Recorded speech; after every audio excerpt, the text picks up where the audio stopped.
young people, this is back in 2010, imagine now, have this idea that everything comes quick and easy because you can click, click, click and things come to you. That everything in life should be that way. That we're becoming alienated from the human brain and how the human brain operates, because the human brain requires time. If you know how the human brain operates, we have what are called neural pathways. And every time you repeat something, a neural pathway is created and strengthened and strengthened and strengthened. It's why we get addicted to things, but it's also why we develop skill. So if I'm sitting there shooting free throws day in and day out and day out, my brain is wiring it, it's learning that motor skill, that hand-mind thing, and it's getting better and better and better at it. It takes time, it takes repetition to build those pathways.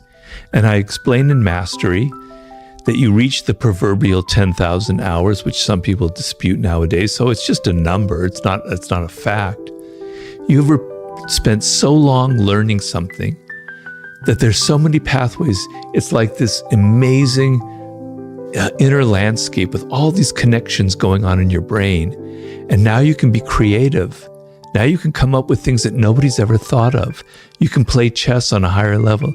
You can be Pele on soccer or Lionel Messi making passes that no one had ever seen before because you're not having to think, right? You don't have to think anymore. Your body just does what it wants. Imagine 20,000 hours, which is possible, just people sometimes attain in certain fields. You're almost like a genius. You're almost like superhuman, right?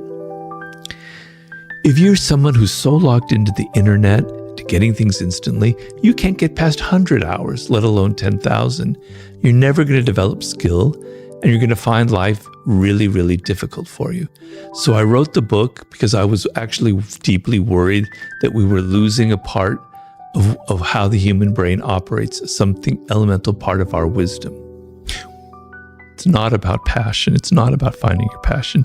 I actually don't like that word passion. It kind of makes me cringe, because if you think about it, passion, to succeed at anything requires time and effort and boredom and tedium. So let's just say a simple example. You're learning to play the piano.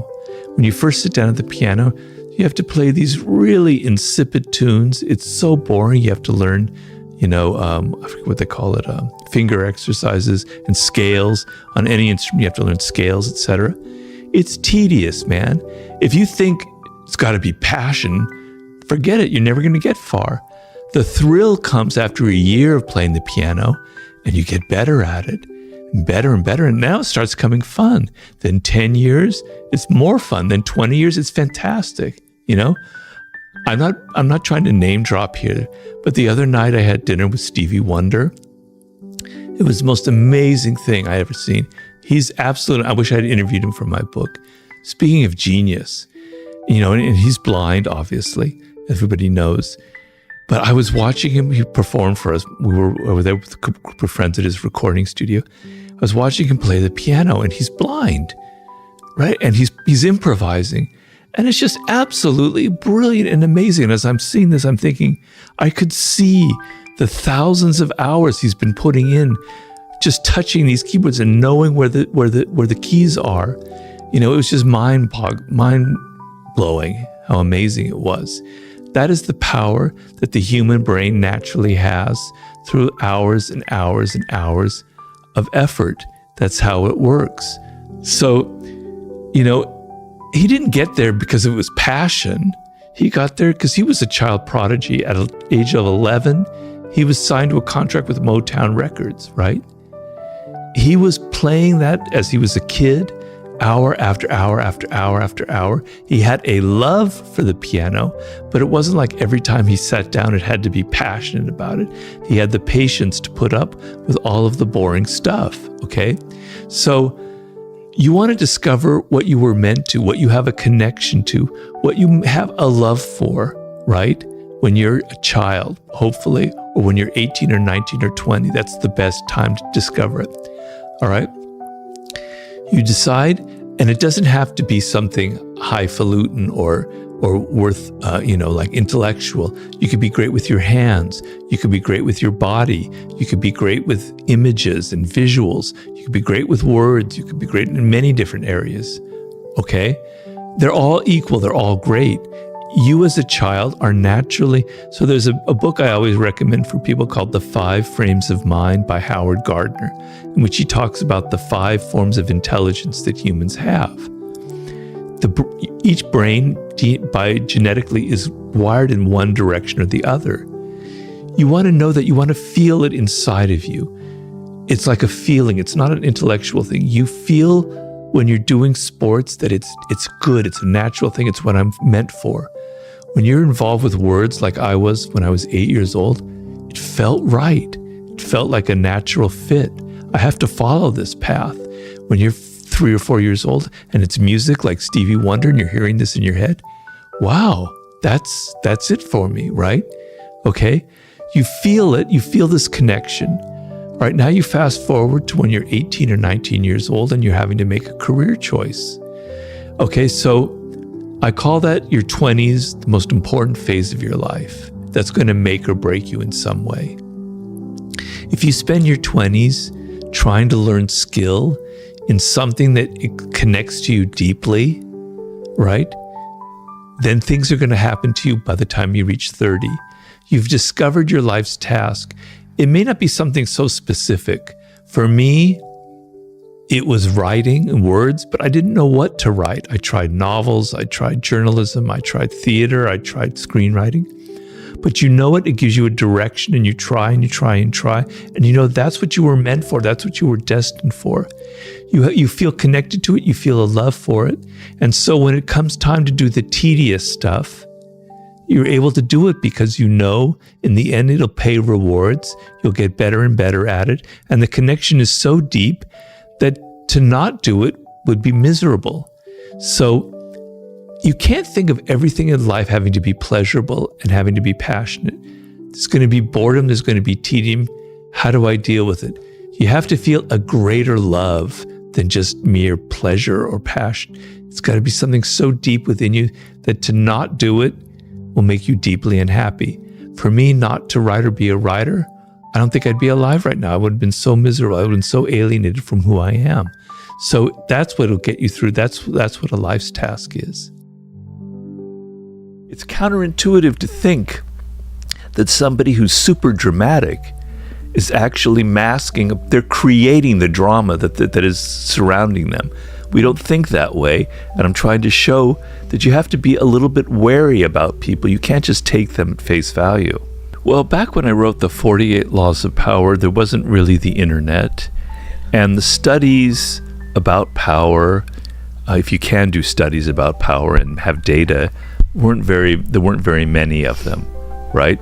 So I had to go through a pretty intensive research process, hundreds of books, reading all about the most famous people, like a Kissinger. And that was my form of data. Yeah. So when I read all these stories of very powerful people, kings, queens, courtesans, financiers, the whole slew of them, I'd see trends. And that trend would signal to me a reality about human nature. Mm-hmm. So the two are interwoven. My research and my going through history was the evidence, was the scientific material that I based it on, as well as my own experience. Mm. So I've said it before, but prior to writing the 48 Laws of Power, I was not a successful person, I have to admit. I had at least 50, 60 different jobs. My wife and I once counted, and we went back, and I think there's even more that I forgot. And I had so many bad bosses, so many people who were so political, so stupid, so incompetent, not all of them, of course, that I had all of this material, right? I had stored up all of these stories in my blood about these people who were so manipulative. And I had studied them, and I had the pain inside of me of having made these mistakes. So the book is a combination of my own kind of personal pain about the work world. It's not all bad. There were some great things too. My own personal pain and this deep level of research. So if I found a story from 3,000 years ago from ancient China that revealed something about one of the laws, and I saw something in the 1970s, I go, well, there's something very true, very real about it. There's something deep in human nature that confirms this particular law. So that I made that comment earlier, that some of that 5% may be people who are what you're talking about. I don't think all of them are. I don't think everybody who's really good at power and has a good feel for it has these dark qualities. It's a mix of things. But there's a very famous, there's a man who's quite well known on the internet about 15 years ago. I don't know where he is now, named Sam Vakman. I don't know if you've heard of him. Sam Vakman admitted that he was an incredible narcissist, a very dangerous, dark narcissist who manipulated people terribly.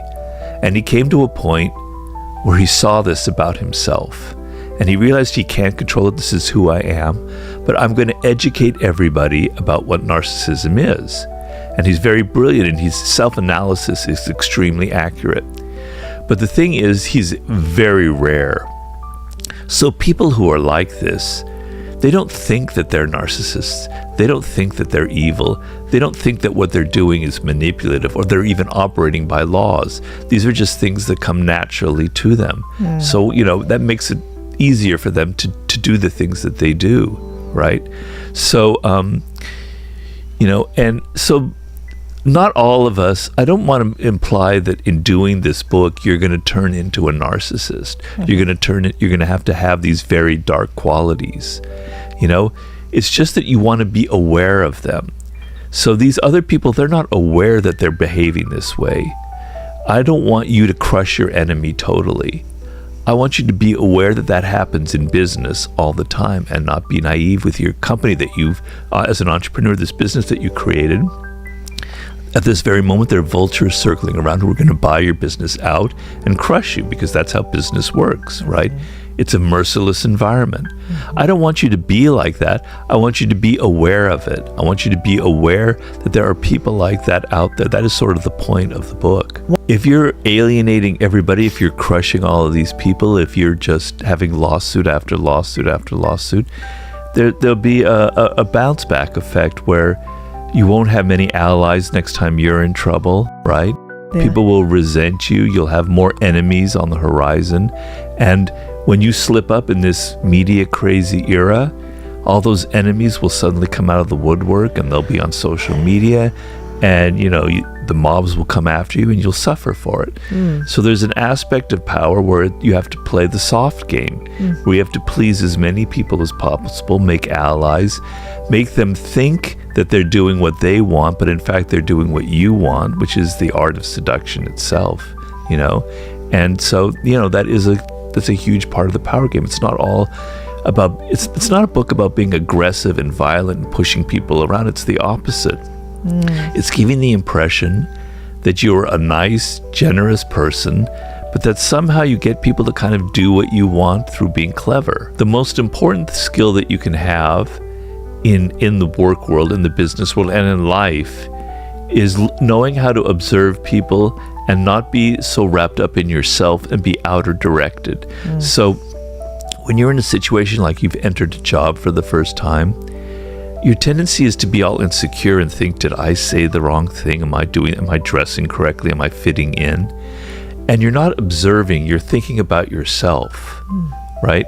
And the whole game is to be observing. It's like you're observing the world, the different games that are going on, what people are doing, what they're like, what their tastes are like, what the boss is like. There are all these levels of power going on. You want to get outside of yourself and simply observe, right? And not be thinking about yourself as much. And if you become a really good observer of people, which is something that I developed over all of these different jobs that I had. I wasn't necessarily the best person figuring out the game, but I was very observant about people and their nature and their flaws and such. If you become an astute observer of the people around you, you will have this, the game will be much easier to manage, right? You will know this is a person who is insecure. I cannot offend them. I cannot say the wrong thing to them. This is a person who's strong and secure. I want to be with them. I want them to mentor me. They can, you want to be able to take criticism from other people. In other words, be less insecure and be more kind of outer motivated and paying attention to the people around you.